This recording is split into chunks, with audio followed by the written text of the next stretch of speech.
लात घूसों से मारा, मेरे सर पे एक पत्थर मारा, बड़ा डेला था।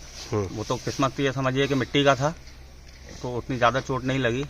कहीं वो थोड़ा हार्ड रॉक होता तो कुछ भी हो सकता था। अभी आप क्या चाहते हैं? अभी हमने सी साहब से शिकायत करी है, बताया है, सूचित किया है, और हम अब यहाँ काम करने के इच्छुक नहीं हैं। दूर से आए हैं 2 पैसे कमाने के लिए, पेट के लिए, मार खाने नहीं है। सिंचाई विभाग के अफसर की कथित पिटाई के मामले को लेकर अब सिवनी में सियासत शुरू हो गई है। इस पूरे मामले को सिवनी विधायक दिनेश राय साजिश बता रहे हैं, तो कांग्रेस अब इसे जाति से जोड़ रही है। बीजेपी विधायक की माने तो उन्होंने किसी की पिटाई नहीं की, बस उन्होंने नहर की मरम्मत में देरी होने पर अपना विरोध जताया था। इतना ही नहीं, बीजेपी विधायक ने चीफ इंजीनियर और एसडीओ को रिश्तेदार बताते हुए भ्रष्टाचार का भी आरोप लगा दिया है। देखिए, ये बिल्कुल निराधार है, झूठ है। अगर इनके पास कोई प्रूफ है, मैंने ऐसा कोई गंदा काम किया हूं, तो मैं सजा पाने को तैयार हूं। मैंने ऐसा कोई कृत्य किया ही नहीं। मैंने बिल्कुल बीच बचाव करने का प्रयास किया है। जोर जोर से आवाजें होने लगी और जिसको मैंने रोका कि ऐसी कोई घटना ना घटे, और घटी भी नहीं वहां पर। किसान लेकिन आक्रोशित है कि किसान दुखी है तो मैं भी दुखी हूं। मेरा भी उद्देश्य, मैं जनता का सेवक हूं, जनता का नौकर हूं, ना कि मेरी ड्यूटी है कि विधायक बन के मैं कुर्सी में चिपका रहूं। मेरे लिए विधायक की सेकेंडरी है, पहला मेरे लिए जनता है। इसको लेकर जनता दुखी है, और मैं समझता हूं अगर इस सी के ऊपर कार्रवाई नहीं होती है तो जनता को कहीं और ज्यादा आक्रोशित ना होना पड़े। इसके पहले जांच हो जाए, पूरी नहर की जांच हो जाए, कितना घटिया काम किया है और कौन कौन दोषी है, जिसमें जो भी हो निष्पक्ष से मैं कार्रवाई चाहता हूं। इस पूरे मामले पर कांग्रेस ने बीजेपी विधायक के खिलाफ मोर्चा खोल दिया। कांग्रेस ने पैंच नहर परियोजना में भ्रष्टाचार का आरोप तो लगाया ही साथ ये भी आरोप लगाया कि बीजेपी की सरकार में SC ST वर्ग के लोग सुरक्षित नहीं हैं।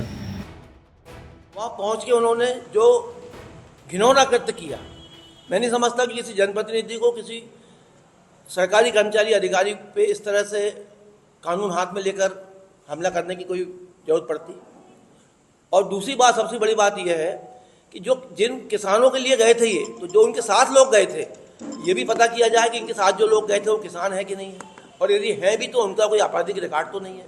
ये चीज़ भी होनी चाहिए, जांच इसकी भी होनी चाहिए। क्योंकि जिस तरह से एक हरिजन अधिकारी के ऊपर उन्होंने हमला किया है, भारतीय जनता पार्टी के नेताओं को आपने भी देखा होगा कि पसंदीदा शगल बन गया है कि उन्हें हरिजन आदिवासियों पे अत्याचार करने पे, हमला करने पर बड़ा आनंद आता है। ऐसे अपन केस पिछले 4-5 सालों से निरंतर देखते आ रहे हैं। विधायक जी भले ही मारपीट के आरोपों को सिरे से खारिज कर रहे हों और साबित होने पर विधानसभा सदस्यता से इस्तीफा देने का दावा कर रहे हों, लेकिन नहर की मरम्मत कर रहे कंस्ट्रक्शन कंपनी के प्रोजेक्ट मैनेजर ने भी आरोप लगाया है कि विधायक जी 20 से 25 लोगों के साथ साइट पर आए और मारपीट की। प्लानिंग की कंप्लीट कर रहे थे, विधायक श्री मुनमुन राय आए अपने 20-25 आदमियों के साथ में। आते आते उन्होंने मारपीट शुरू करी, हमको मारा, स्टाफ को मारा, हमारे लेबरों को मारा, मशीन में तोड़फोड़ करी। काहे से मारे आप? लात घूसों से मारा, मेरे सर पे एक पत्थर मारा, बड़ा डेला था। वो तो किस्मत थी, ये समझिए कि मिट्टी का था, तो उतनी ज़्यादा चोट नहीं लगी। कहीं वो थोड़ा हार्ड रॉक होता तो कुछ भी हो सकता था। अभी आप क्या चाहते हैं? अभी हमने सी साहब से शिकायत करी है, बताया है, सूचित किया है, और हम अब यहाँ काम करने के इच्छुक नहीं हैं। दूर से आए हैं 2 पैसे कमाने के लिए, पेट के लिए, मार खाने नहीं है। आपको बता दें कि विधायक दिनेश राय पर आरोप है कि उन्होंने अपने समर्थकों के साथ मिलकर सिवनी में सिंचाई विभाग के SDO और नहर की मरम्मत करा रहे लोगों के साथ मारपीट की। इस मामले को लेकर अब सिंचाई विभाग के कर्मचारी भी नाराज हैं। हालांकि विधायक जी पूरे मामले को खुद के खिलाफ साजिश बता रहे हैं। सिवनी से पुनीत कपूर की रिपोर्ट, MP तक।